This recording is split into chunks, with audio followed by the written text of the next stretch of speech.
रोशनी और आवाजों का मेला, 50 कहानियां, एक सपना बसेरा। कोई हंसाएगा, कोई रुलाएगा, कोई मंजर दिल को जगाएगा। संग चलेंगे, साथ निभाएंगे, ये सफर मिलके हम सजाएंगे। स्वागत, अभिनंदन और शामिल मंच की ओर से मैं अनुपमा स्वागत कर रही हूँ आप सभी और प्रिय अतिथियों। 17 दिन 50 कहानियाँ और इस सफर का आज 11वां दिन है। बड़ी ही शुभ संख्या मानी जाती है 11। तो आज जो पहली बार कहानियों के इस आंगन में यहाँ तशरीफ लाए हैं, इससे हमारा वादा है कि आपकी ये शाम बिल्कुल भी ज़ाया नहीं जाएगी। आप यहाँ से बहुत कुछ लेकर लौटेंगे और जो लगभग रोज हमारे साथ यहाँ मौजूद होते हैं इस आंगन में, इस कहानियों के आंगन में, उनके लिए बस छोटी सी एक बात कि दिल को था बेसब्री से आपका इंतजार, पलके बीती आपकी एक झलक को बेकरार। आपके आने से आई है कुछ ऐसी बाहर कि दिल बस मांगे आपके लिए खुशियाँ बेशुमार। तालियां बजाते चलिए ताकि मेरा हौसला बना रहे आपके पास। बहुत शुक्रिया है आप सबके यहाँ पर आने का। और जैसा कि मैंने कहा कि आप में से किसी की भी शाम ज़ाया नहीं जाए, सोचने के लिए भी बहुत कुछ होगा और आपकी फोटो पर जब आप अकेले बैठेंगे तो मुस्कुराहट बिखेरने के लिए भी बहुत कुछ होगा। लेकिन शुरुआत की परंपरा है और देखिए शाम ढल रही है और चरागों का रोशन होना भी जरूरी है। तो चलिए बढ़ते हैं दीप प्रज्वलन की ओर।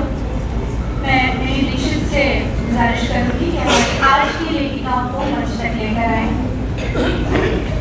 उषा चौबे जी, निशा गहलोत जी और डॉक्टर मधु चतुर्वेदी जी,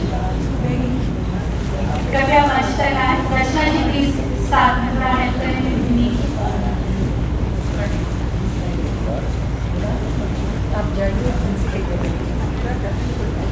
क्या खूबसूरत बात है इस 17 दिन के सफर की। यहाँ की लिखी हुई और यहाँ जो मंच पे कहानियाँ आप देखेंगे उन सब की लिखने वाली महिला कहानीकार है।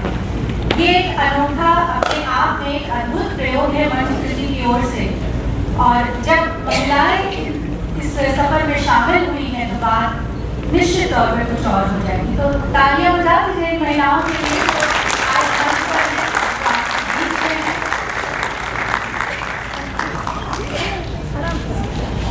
एक साथ चलने की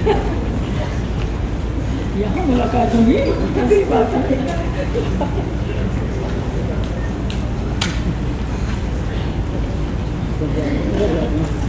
बहुत ही खूबसूरत सा ये मंजर है। इतनी खूबसूरत महिलाएं हमारे मंच पर हैं। दीपमाला में मुसर्रत की खनक शामिल है, दीप की लौ में चमक शामिल है, जश्न में डूबी बहारों का ये तहफा शामिल, जगमगाहट में भी फूलों की महक शामिल है।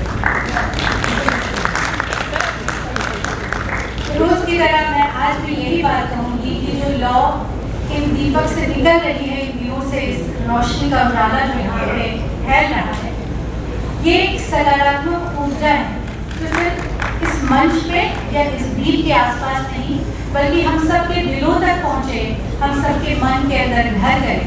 हम सब एक दूसरे को सकारात्मक तरीके से देखें, समझें और इस दुनिया में बहुत सारा प्यार।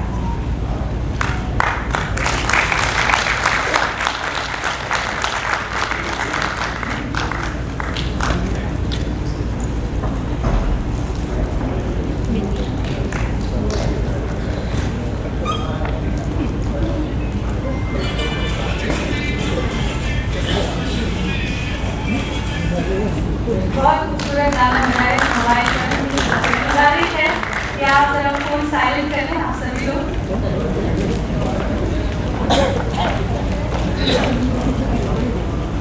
बहुत बहुत धन्यवाद कहेंगे हमारी बेहद खूबसूरत और माननीय लेखिकाओं का। Thank you Mini, thank you Rachna ji. और इसके पहले कि मैं आगे बढ़ूँ, आपसे एक निवेदन, कृपया आपने अपने मोबाइल साइलेंट कर दें। अगर लगता है कि कोई जरूरी कॉल है तो मैं थोड़ी सी देर के लिए कॉल के बाहर आ जाए कि बात को करने से कर जाए। तो चलिए शुरुआत करते हैं आज के सफर की। और पता नहीं क्यों आज जब मैं इस प्रोग्राम को तैयार कर रही थी तो मुझे लगा कि कहानियाँ एक ऐसी चीज़ है जो हमारे साथ बचपन से जुड़ के चलती है। आपको याद है वो दौर जब गर्मियों की रात होती थी या सर्दियों की भी रातें होती थी। गर्मियों की रात में हम खुली छत पर खुले आसमान के नीचे तारों के नीचे लेटे होते थे। कभी हम अपनी दादी के साथ, कभी हम अपनी नानी के साथ, कभी हम अपने पापा मम्मा के साथ। और कहानियों को सुनते सुनते जो मीठी और सुखद नींद आती थी हमको, वो आज की समय में शायद नसीब में ही नहीं थी। पर वो दौर जिसने भी जिया है, उन कहानियों को जिसने भी जिया है, आज भी कहानियाँ तो हैं किसी न किसी तरह से बदले हुए रूप में हम अपने बच्चों को सुनाते हैं। और आने वाले समय में मुझे लगता है कि जब हमारे नाती पोते भी हो जाएंगे ना, जब हम दादी बाबा बन जाएंगे तो हम अपने बच्चों को भी सुनाएंगे। तो ये कहानियाँ एक ऐसी विरासत है जो हमारी संस्कृति के साथ चलती है।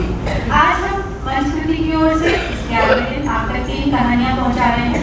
पहली कहानी है धुएं के घेरे, जिसकी लेखिका है उमा चौबे त्रिगुणायत जी। तो आइए हम सबसे पहले शुरुआत करते हैं अपनी कहानी की। इसके बाद कुछ बातें उमा जी के बारे में भी, और ये सफर और ये सिलसिला आगे बढ़ाते रहेंगे।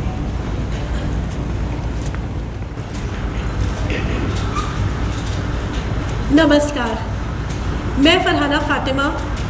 कहानी धुएं के घेरे, लेखिका उमा त्रिगुणायत।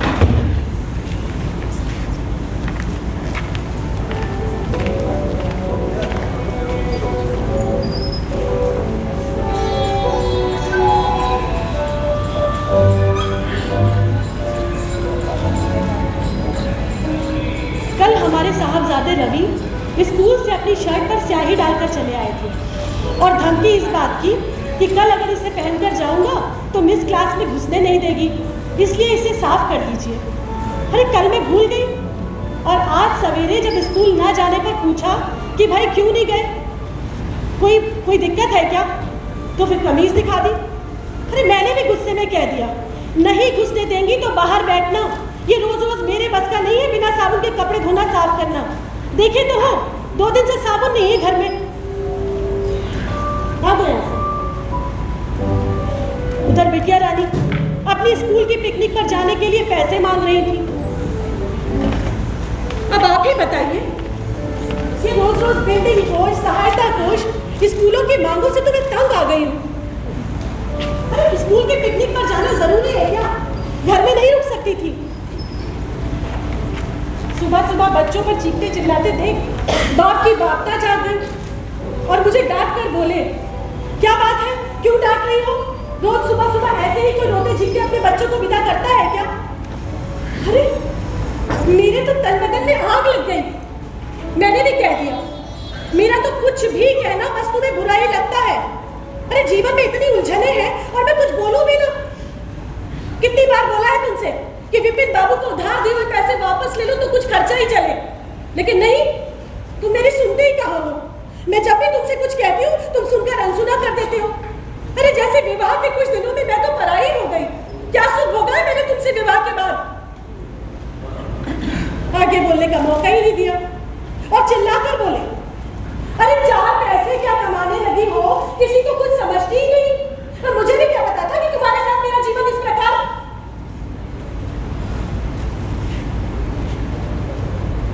और अपनी बात पूरी किए बगैर ही दूसरे कमरे में जा बैठे और सिगरेट पर सिगरेट पीना शुरू कर दिया।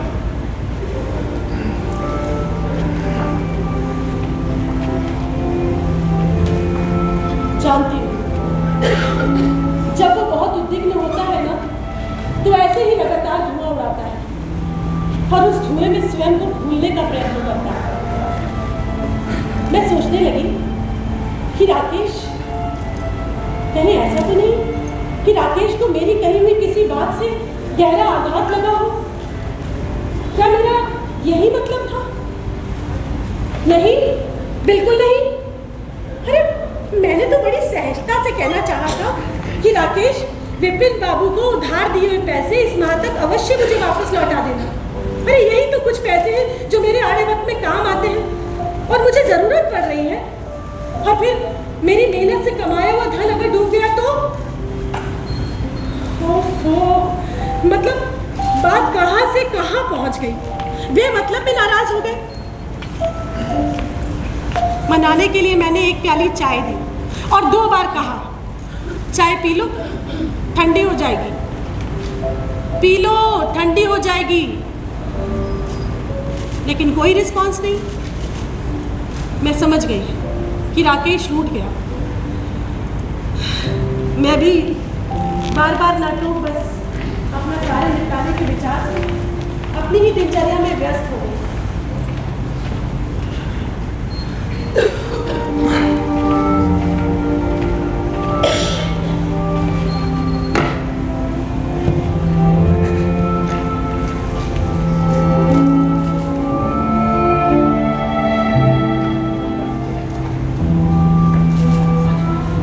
लेकिन मैं अच्छी तरह से जानती थी कि राकेश के मन में क्या चल रहा होगा। यही कि विपिन बाबू से उधार के पैसों के लिए तकाजा कैसे करूं, उनकी आर्थिक दशा भी मुझसे छुपी तो नहीं है ना, वगैरह वगैरह। उसने कई संपादकों से अपने लेख के रुपए की मांग भी मेरे सामने ही की थी। कई लोगों को स्पीड पोस्ट से पत्र भी लिखे, लेकिन किसी ने कुछ नहीं किया। ये प्रेस वाले भी ना लेख तो लिखवा लेते हैं, लेकिन उसका पेमेंट देने में बहुत समय लगा देते हैं। कुछ समझ में नहीं आ रहा था कि क्या करूं। राकेश का वेतन घर की आवश्यकताओं को पूरा करने में असमर्थ है। इसीलिए कुछ एक्स्ट्रा इनकम करने के लिए मैंने एक स्कूल में नृत्य की शिक्षा देना आरंभ कर दिया। लेकिन वहाँ की सैलरी मिलाकर भी खर्च बहुत मुश्किल से चल पा रहा था। और ऊपर से राकेश का अपने मित्र की सहायता करना, अरे मना भी तो कर सकता था। लेकिन क्या करूं, पत्नी को पति के हर कार्य में दखल नहीं देना चाहिए, यही सोचकर शांत होकर बैठ गई। उधर पिताजी को मीनू की शादी भी करनी है और पता नहीं लड़के वाले कैसे मिले, शादी में कितना खर्च आ जाए। अरे आजकल लड़कों की डिमांड भी बहुत बढ़ गई है। अब अगर ऐसे में हम कुछ दे नहीं सकते हैं तो हमें मांगने का भी अधिकार नहीं है। कैसे कैसे कष्ट उठाने पड़ रहे हैं बस मैं ही जानती हूँ। बच्चों की फीस, पढ़ाई, कपड़े, बढ़ती महंगाई, ये सब जुटाते जुटाते बहुत परेशान हो जाती हूँ। क्या करें, किस जगह खर्च कम करें जो जाड़ों में गर्म कपड़े बन सके, गर्मी में बच्चों की सब आवश्यकताएं पूरी हो सके, और बरसात में मेघराज के प्रकोप से बचने के लिए कपड़ों को उलट पुलट कर सुखाने से बच सके। एक मित्र की अत्यंत आवश्यकता देख राकेश ने मीनू की शादी के लिए जमा किए हुए पैसे मुझसे उधार लेकर उसकी मदद कर दी, और मांगने पर पारस्परिक संबंध बढ़ते नजर आ रहे थे। 2 माह से यही क्रम जारी था और आज मांग लेने पर इतना क्रोध। मैं सोचने लगी कि क्या अपने ही पैसे मांगना भी गलत है क्या। आप ही सोचिए कि अगर हम किसी के बुरे वक्त में मदद करते हैं तो हम यही सोचते हैं कि हमारे भी आड़े वक्त में वो जरूर काम आएगा। लेकिन सच पूछिए तो ये जमाना ही नहीं है। अगर हम किसी की मदद करते हैं ना तो वो यही सोचता है कि जरूर इसका भी कोई स्वार्थ रहा होगा, इसीलिए मेरी सहायता कर रहा है।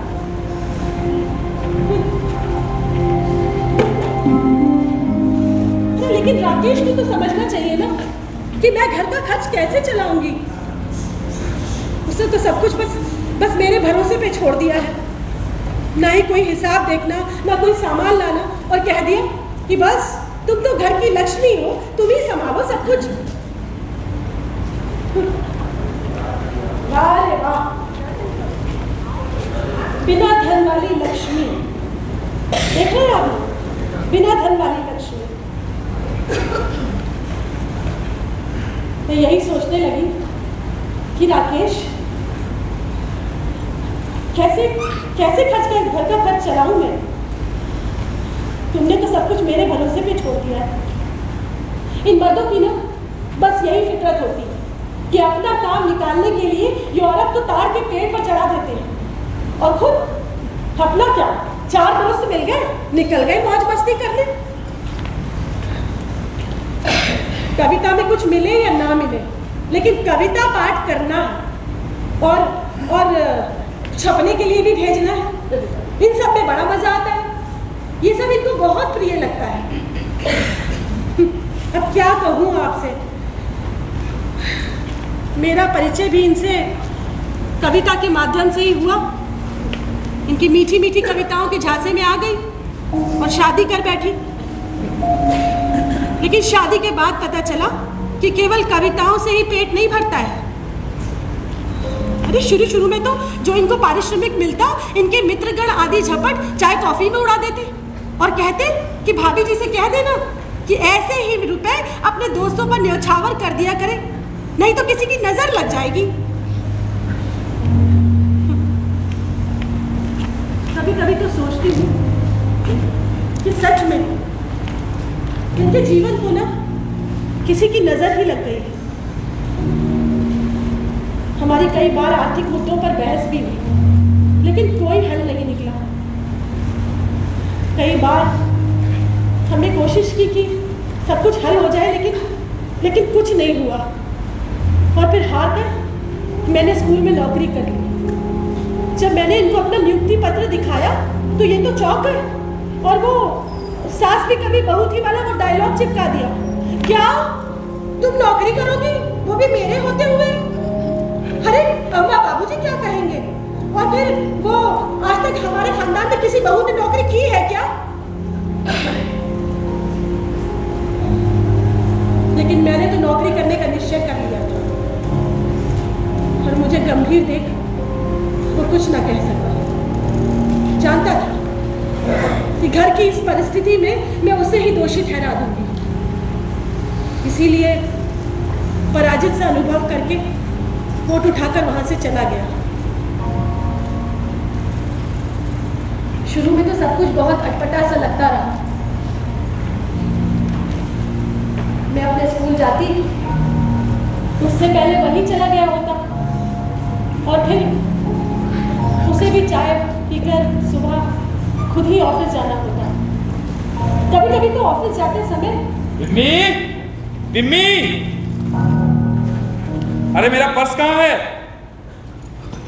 छाता भी नहीं मिल रहा। विम्मी, अच्छा सुनो, वो कल ऑफिस से लौटते वक्त मैंने तुम्हें वो अपना रुमाल दिया था सफेद वाला, वो कहाँ रखा है? अरे कहाँ हो भाई? जूते भी नहीं मिल रहे हैं। ये लीजिए।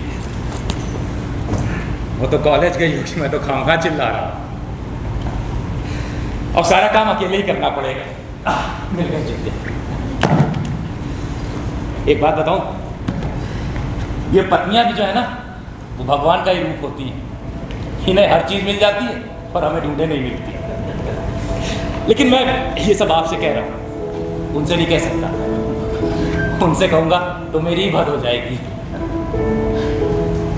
तो विम्मी तो गई है अपने छात्रों को नृत्य का प्रशिक्षण देने। चलिए मैं भी निकलता हूं अपने काम पे।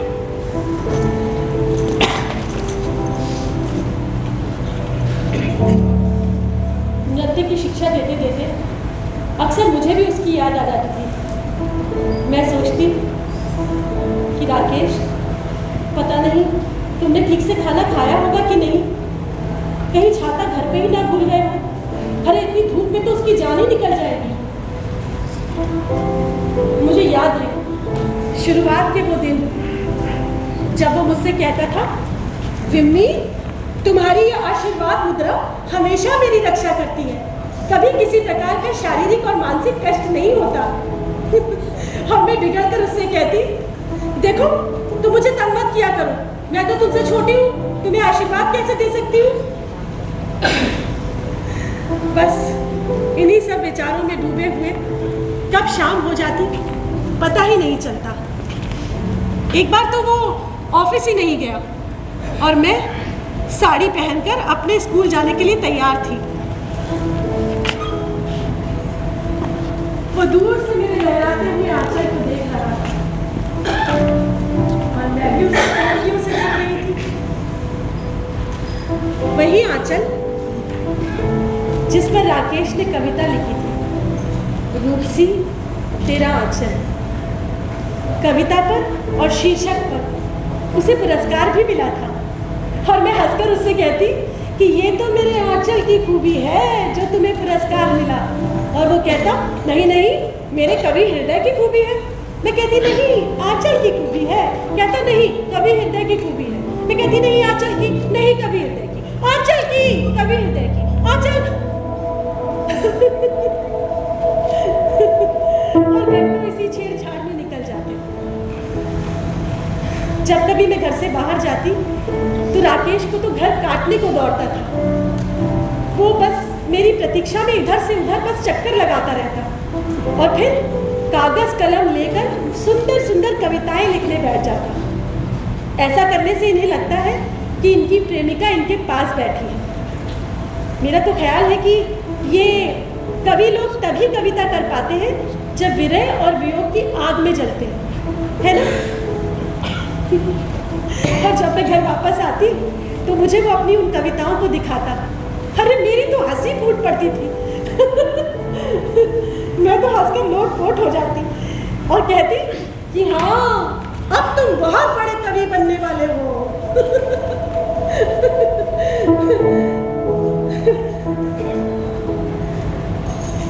पता नहीं अचानक हम दोनों के बीच ये दूरी कहाँ से आ गई, जो आपस में हर बात कहने में हिचक महसूस होती है।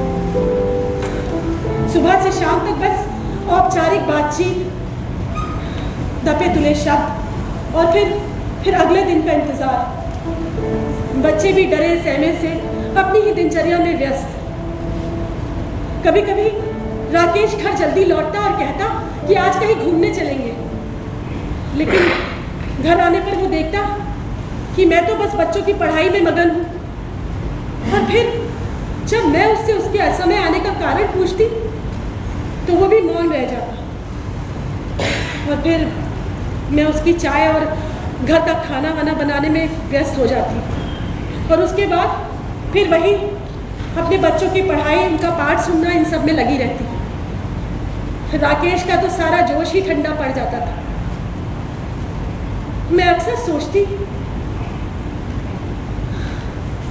क्या नारी सदैव घर संसार के लिए ही है? परिवार के लिए कोई मतलब नहीं, पति के लिए कोई वक्त नहीं? मेरा मन भी बहुत छटपटाता। आखिर मैं भी तो नारी सुलभ भावनाएं रखती हूँ, लेकिन कैसे कहूँ, किससे कहूँ?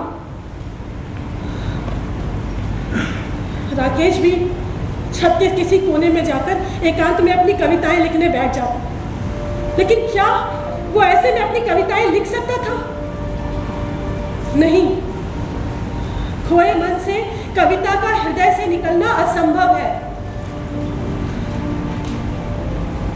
मैं अक्सर सोचती कि राकेश, कहीं तुम मुझे भूल तो नहीं गए हो? अपने ही में ही अकेले ऐसे गुमसुम खोए से रहते हो, परिवार से, पत्नी से, किसी से कोई मतलब नहीं। अरे क्या मेरा ये भी कर्तव्य नहीं कि मैं तुम्हें तुम्हारे घर का करता धरता समझूं? और फिर मेरा कुछ पूछ लेने पर मौन रह जाते हो, कोई उत्तर ही नहीं देते। अरे क्या ये मेरा अपमान नहीं, मेरा तिरस्कार नहीं?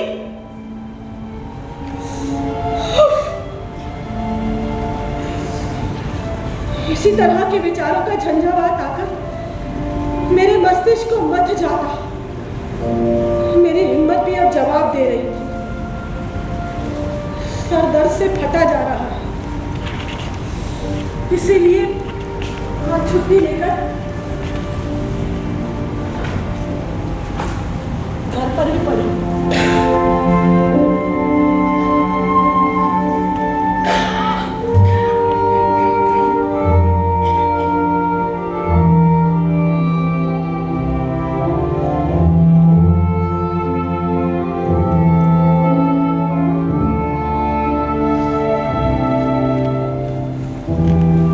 क्या हुआ? आज जल्दी आ गई?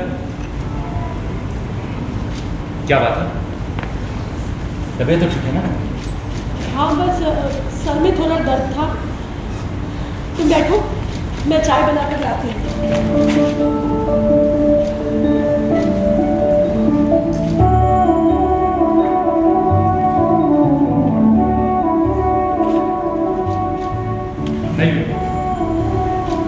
चैन में आना। तुम्हारी तबीयत है ठीक और चाय भी तुम ही बनाओ। मैं जानता हूँ कि तुम्हें बहुत मेहनत पड़ रही है।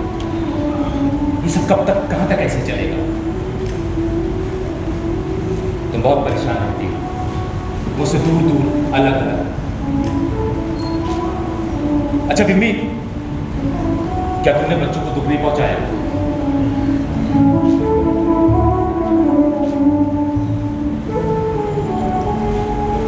मेरी बात समझने की कोशिश करो। हमारी ये आर्थिक सामाजिक संघर्ष क्या उनके छोटे से मस्तिष्क में आ सकती है? अभी उनके खेलने खाने के दिन है। ऐसे में जब मैं उन्हें दुखी और परेशान देखता हूं तो अपने आप पर काबू नहीं पा पाता और तुम पर नाराज हो जाता हूं।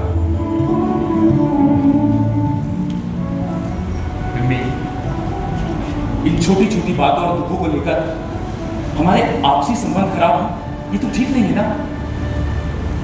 ये दिन गुजर जाएंगे, फिर वापस कभी लौट कर नहीं आएंगे, और बाद में हम सिर्फ ये सोचकर पछताते रहेंगे कि हमने अपने जीवन के स्वर्णिम क्षणों को सिर्फ अपनी जिद, अहंकार और संकोच में खो दिया।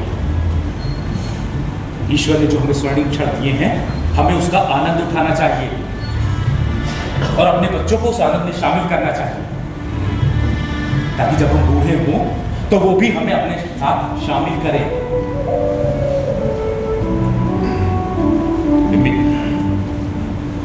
हम लाख कष्ट सहेंगे, लेकिन अपने बच्चों पर दुखों का साया नहीं पड़ने देंगे। क्या अभाव की कुंठा में पलकर वो एक स्वस्थ और सफल नागरिक बन सकेगी? नहीं मम्मी, नहीं। अभी उनके आगे पूरा जीवन पड़ा है। उन्हें अपनी लाइफ में भी बहुत कुछ करना है, अपने लिए, देश के लिए, समाज के लिए।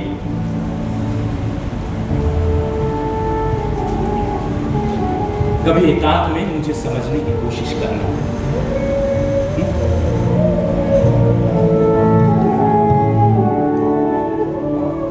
बैठो, मैं तुम्हारे लिए चाय बनाता हूं।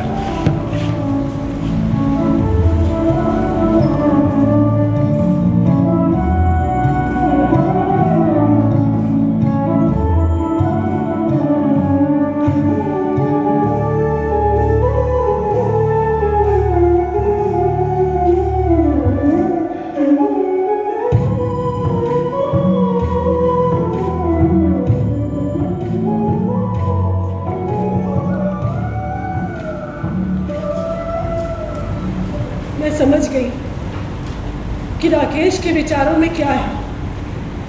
वो परिवार या पत्नी के प्रति उदासीन नहीं, बल्कि चिंताओं से घिरा है। लेकिन आज उसने अपने मन की बात कहकर मेरे जीवन को एक नया मोड़ दे दिया, और हमने एक नए संकल्प के साथ जीवन की सभी परिस्थितियों का सामना करने का प्रण लिया। आइए आज हम सब भी इसी प्रकार का संकल्प लें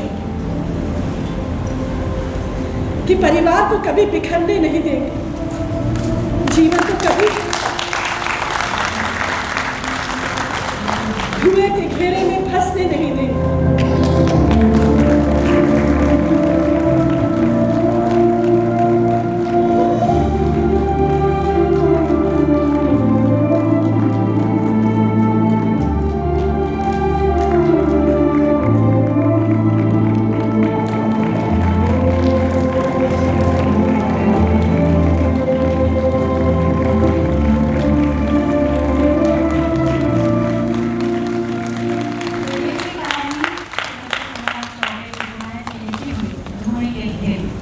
मंच पर अपनी अदाकारी से आपका मन मोहित करते नजर आए फरहाना फातिमा और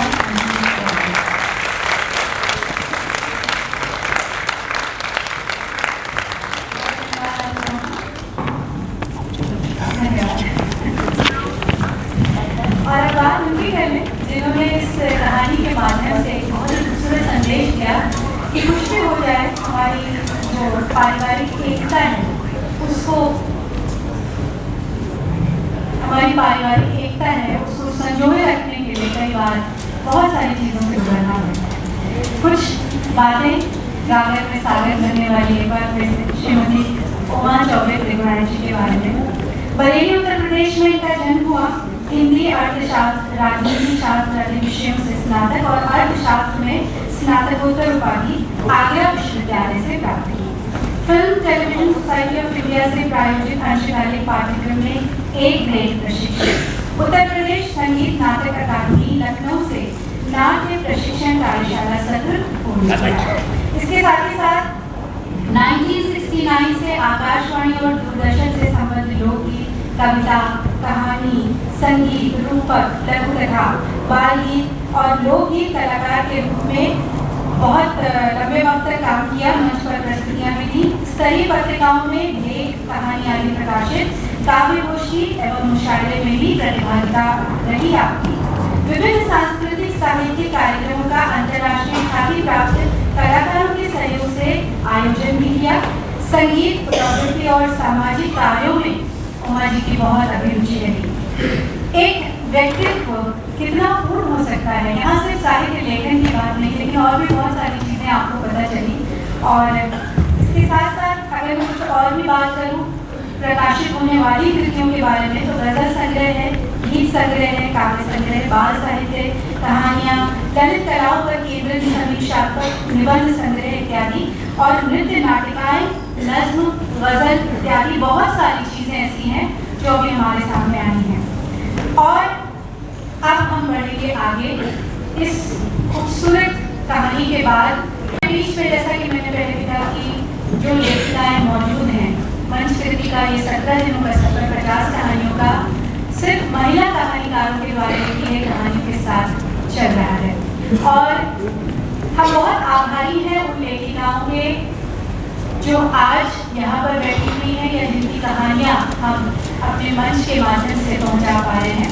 क्योंकि आप एक महिला होने के नाते हम सब जानते हैं कि एक महिला होने के नाते उत्तरदायित्व दोगुने हो जाते हैं। उसके बीच में साहित्य का सृजन भी करती हैं आप और अपने परिवार को संभालती भी हैं और इतने खूबसूरत संदेश अपनी कहानियों के माध्यम से आप देती भी हैं। तो बस एक छोटा सा हमारा प्रेम से पूर्ण अभिव्यक्ति कह लीजिए या एक छोटा सा सम्मान का एक तरीका कह लीजिए कि आज हम अपनी कुछ लेखिकाओं को इस मंच पर सम्मानित करना चाहते हैं अपने प्रेम के प्रतीक से मंच कृति के द्वारा। तो मैं चाहूँगी मिनी आप कृपया आगे आए और उमा चौबे जी को आप मंच पर लेकर आए।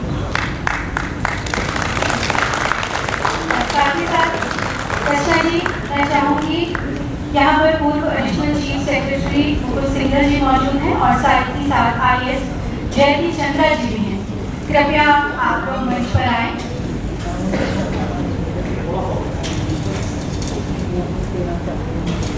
उमा चौबे जी,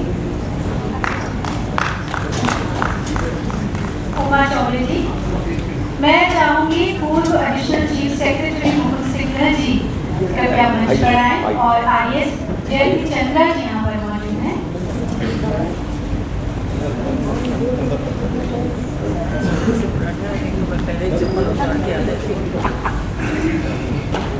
मैं चाहूँगी मंच कृति के हमारे वरिष्ठ सदस्य गोपाल सिन्हा जी मंच पर आए। यहीं पे बुक दे सकते हैं। जोरदार तालियों से स्वागत करिए हमारे अतिथियों का।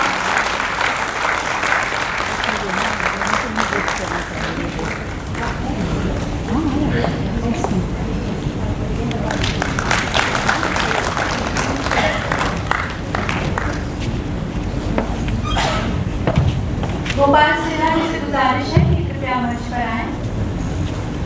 क्या मौके आते हैं, ऐसे ही होता है। ये एक छोटा सा स्नेह का प्रतीक है मंच कृति की ओर से।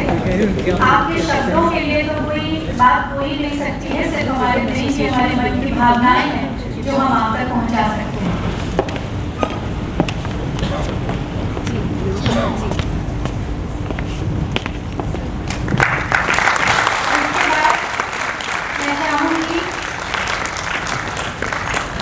जी से मैं अनुरोध करूंगी कि कृपया संध्या सिन्हा जी को यहाँ पर मौजूद हैं, उनको मंच तक लेकर आए। रचना जी,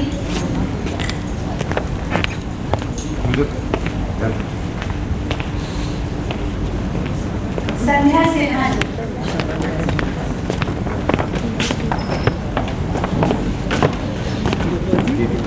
मैंने सारे कि जिस बुक से ये सोल ली गई है वो मैं दोनों पात्रों को देना चाह रही थी।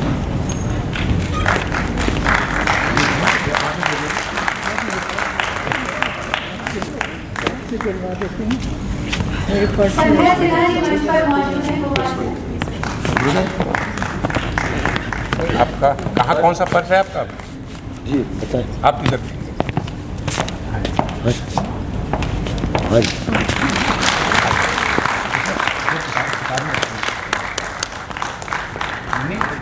बॉबी को और फरहाना हम चाहेंगे मंच पर फरहाना जी और अमरीश बॉबी एक बार फिर से आए।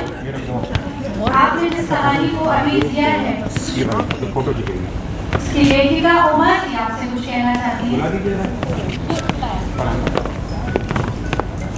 रचना जी सर देखिए सामने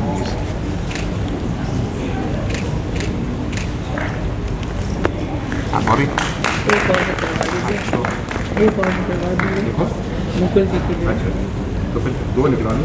अब ये दीजिए सुबह दे दीजिए फरहाना दो। जी हाँ जी ये तो आपका है, दो निकाल दीजिए। मैं सिर्फ आपकी मदद कर रही हूँ। बॉबी को दे दीजिए। और जिस पुस्तक से ये कहानियाँ ली गई हैं वह मैम की चाहत थी वो पुस्तक कलाकारों को दी जाए जिन्होंने मंच पर इस कहानी को पेश किया है। वाह क्या सुंदर दृश्य है। और अमरीश और फरहाना आप लोगों को बधाई देंगे इस बात की कि आपको लेखिका के हाथों वो किताब मिल रही है। जी बहुत धन्यवाद। और अब मैं रचना जी से गुजारिश करूंगी कि शारदा लाल मैम को मंच पर लेकर आए। Thank you Farhana, thank you Amrish. Ma'am आप लोग प्लीज रहिए, ग्रुप फोटो हो जाएगी आपकी। आइए रुकिए। आप रुकिए मैम। अच्छा तो अभी रुक गुरुदत्त फोटो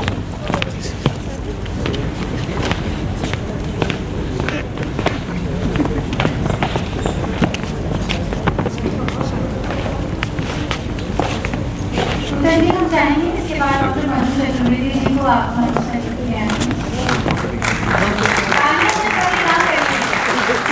यही है वो लेखिका जिनकी कहानियों को इनसे लगातार सच्चा रिश्ता हो रहा है, जिनकी वजह से हम सब यहाँ पर बैठे हैं मौजूद हैं। आइए मैडम बताइए तो पूरा फोटो आप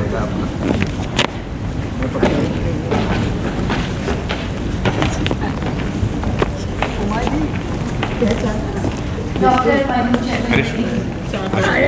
अनुराग ग्रुप में आइए। कितने दिनों बाद कब से कब मुलाकात हो रही है बाबा रे। मिनी दीक्षित जी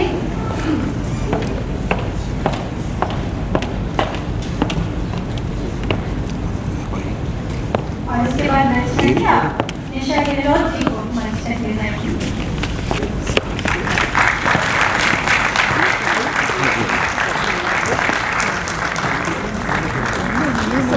बातें की अगर सर आइए ग्रुप निशा गिलोट अनुराग एक ग्रुप ले सबका। अच्छा अभी एक अभी और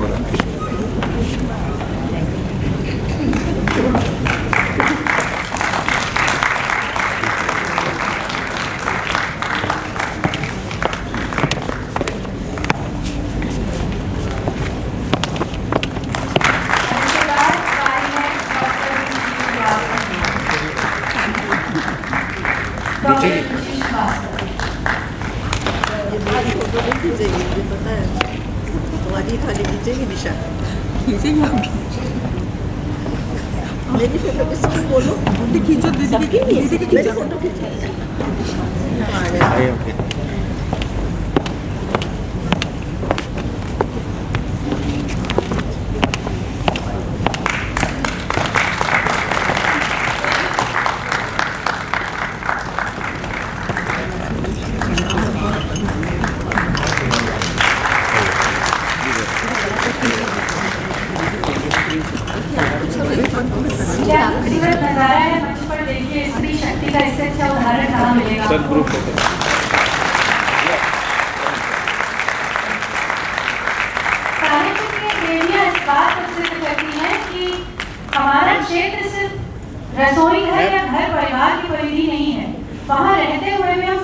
को या समाज को एक ऐसी दिशा दे सकते हैं जो अपने आप में पूर्णता की ओर ले जाता है। और इसीलिए स्त्री से बेहतर कहते हैं ना कि संसार में ईश्वर ने जो सबसे अच्छी कृति बनाई है वो स्त्री है। मुझे गर्व है कि मैं स्त्री हूँ और मुझे बहुत गर्व है कि आज ये स्त्री शक्तियाँ यहाँ मंच पर उपस्थित हैं। आप सबका बहुत बहुत धन्यवाद, हृदय से आभार। और तालियों में कमी है, ताली बजाना एक बहुत अच्छी एक्सरसाइज होती है, अच्छा होता है और भी चीजें होने वाली है। बहुत बहुत थैंक यू दीदी, बहुत बहुत थैंक यू रचना जी, सुंदर जी, बहुत बहुत धन्यवाद।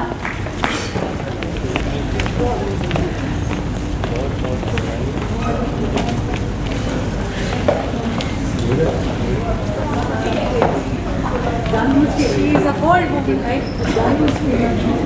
Jump मारा था।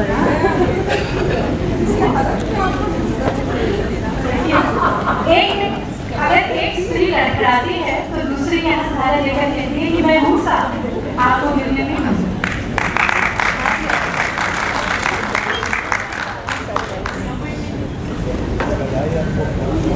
मेरा सबको नमस्कार और बखुरा जी को विशेषकर उनकी पूरी टीम को, हम जितने भी साहित्यकार हैं, जो भी महिला साहित्यकारों की उन्होंने कहानियाँ दी हैं, मैं तहे दिल से उनको अपनी ओर से शुक्रिया करना चाहती हूँ। आज के ज़माने में जो वुमेन अपडेट का बात चल रही है, उन्होंने इसको सार्थक कर दिखाया। और रही बात मेरे मंच पे लड़खड़ाने की और नजर पाने की, आपको बता दूं शायद जितनी महिला कलाकार है या आप लोग हैं, उस सब में मैं वरिष्ठतम भी हूँ।